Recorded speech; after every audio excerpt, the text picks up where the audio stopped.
Jeff, it's a new year, and we're here to talk about a new experience for me.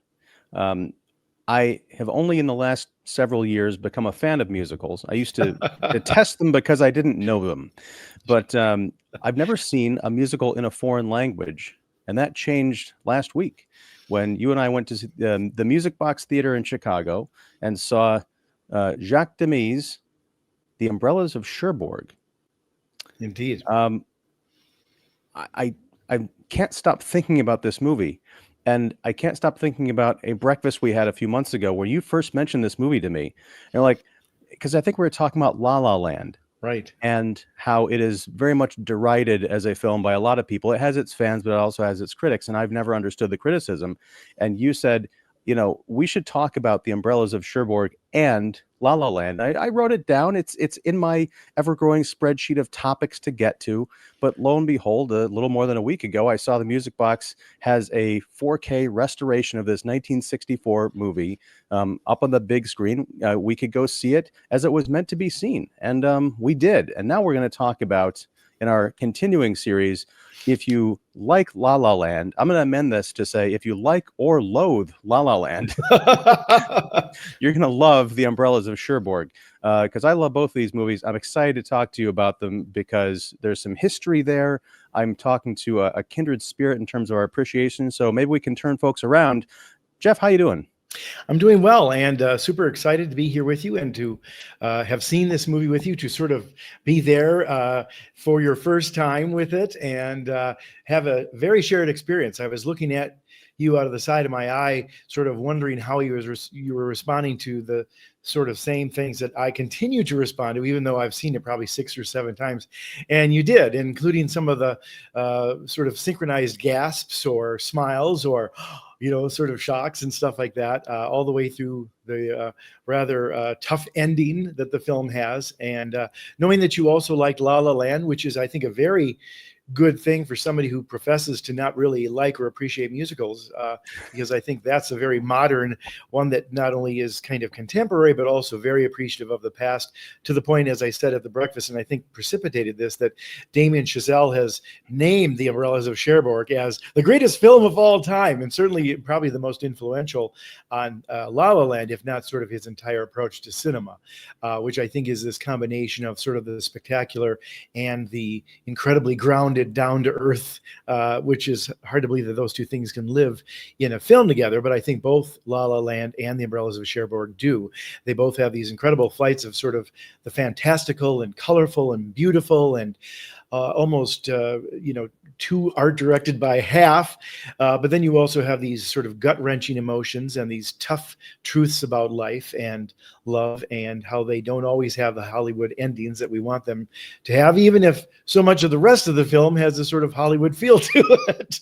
So it's kind of a little bit of having your cake and eating it too, or eating your cake and having it too, is I think the proper expression of that phrase is. But I'm so glad to be here with you to talk about it, because Umbrellas of Cherbourg is one of my favorite movies of all time, and I loved La La Land too. I thought it was the best film that year.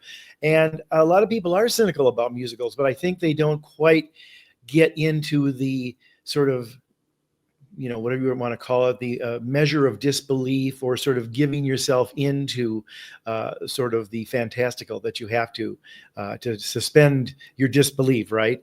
But I think you do that with all movies, and with musicals, I think you just have to do it a little bit more. Yeah, I mean, one of the criticisms I've heard of La La Land is, it's very derivative. It's someone paying homage to movie musicals of the past, and sort of in the same vein as Quentin Tarantino. And I'm a huge fan of Tarantino's as well, and I've always maintained that yes, you can be a fan of something, but that doesn't necessarily mean that you can deliver a new contemporary version of it that's pretty dazzling, derivative or not. Right.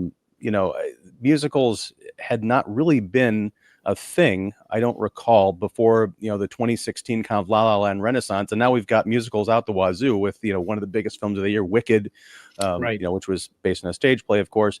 But bring that back to the popular, making it accessible to the masses, I think, is quite a feat. And also, was Chazelle like 23 or something like that when he made this movie? He was young.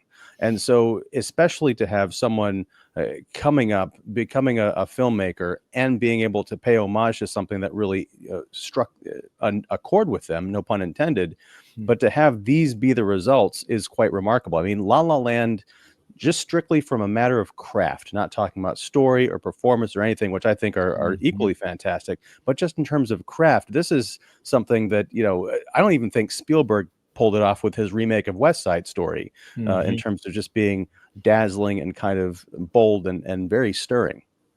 I agree with you. In fact, I think it's all the more impressive because so often young filmmakers do not have the immediate grasp of cinema history and things that happened 50 years ago, let alone 100 years ago, and things like that. And so, for somebody who's a young filmmaker like Chazelle was to be that aware of it and to sort of have studied musicals, including this one, which was almost sort of a revisionist musical in its time. I would argue that it was sort of ahead of the curve of the late 60s and 70s when all kinds of genres were sort of being usurped, when, the anti-hero came in as the hero very prominently in Sergio Leone's films, and even things like The Wild Bunch by Sam Peckinpah, to Bob Fosse's, sort of landmark adaptation of Cabaret, which eliminated the B story, the B musical love story from the stage show, and said, I don't think in the 70s we can really make this musical work where people are breaking into song, even though Oliver had won Best Film just a few years earlier. So he decided to do it all in a very realistic take, with the musical numbers only happening on the stage at the Cabaret. All that made a great deal of sense, and it's wonderful to know. And you see sort of how history was being written for Chazelle to come in and be aware of things like, Singing in the Rain and Meet Me in St. Louis and The Bandwagon and The Red Shoes and all those kind of things, let alone, and then there was that time in the early 60s when Jacques Demy and Michel Legrand sort of reinvented it by doing an almost meta musical where you're commenting on the form, honoring it, and sort of continuing it, and yet also doing these sort of counter things to it. It's a little grittier, it's a little rougher, it doesn't have that happy Hollywood ending. That's remarkable. And for a young filmmaker like that, an old fart like me who's loved musicals since he was a kid and sort of was in a little bit of that time period with the 70s and 80s on. It's just amazing whenever I see somebody else do it, including yourself, Ian. You're a good decade or so younger than me, and I love the fact that you want to see these things and learn and discover. And part of my friendship with you, and even the joy of doing this program, is that we get an age range of critics, including you hosting each week, who are looking at it from a number of different lenses, a number of different experiences.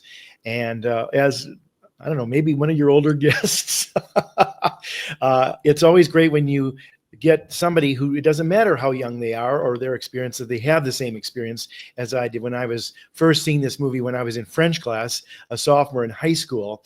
And our French teacher was this really progressive, wonderful teacher named Charlene Gehring.